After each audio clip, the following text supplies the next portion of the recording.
Hello there. For those of you that do and don't know me, my name is Whitney, and I have a personal urge to reach out on this platform to try and speak about topics that I feel comfortable approaching, but absolutely recognize my lack of expertise on. If you see me looking away, it's because I've taken notes for myself to try and keep myself on track, and I hope that me not maintaining eye contact isn't that big of a deal. If this video is too long for you and you are trying to find some positivity and you don't want to stick around to the end, know that you are loved and that it's important for you to continue surviving. In times like this, it may be hard to see the light at the end of the tunnel, but the important part is staying alive. Telling our stories to the next generation is so important for history to be documented accurately. There's a large space in my heart taken up by compassion for individuals that fall under an umbrella of being a minority. I'm very aware of the sheer amount of privilege that I benefit from by being a white, cis female presenting person that lives in a, compared to most of the world, currently safe space.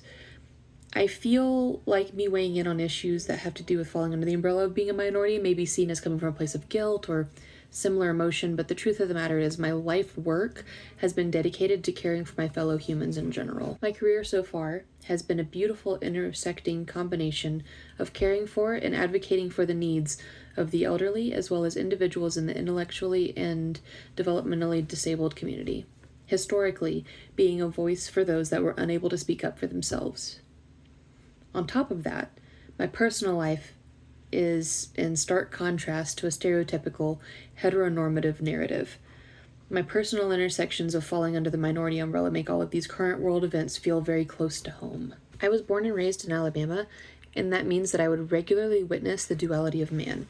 There were some people who proclaimed their love for God and spouted about Southern hospitality, and next thing you know, their racism and hatred for other people showed their true colors. Admittedly, my neurodivergence has contributed to the great amount of otherness that I felt growing up, not at all understanding how people could feel so negatively about other humans. But on top of that, my queerness of gender and spectrum of attractions that I came to terms with over time have very recently felt secure enough to be open about. I suppose my point is, now that I'm out in the open, I shouldn't stop there. There are people who are severely underrepresented that deserve to have someone who cares in such a time of fear and hatred.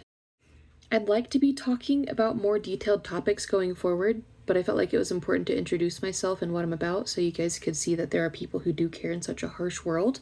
And for those of you who stayed and listened to my entire speech, thank you. Know that you are loved, and please continue to keep on keeping on.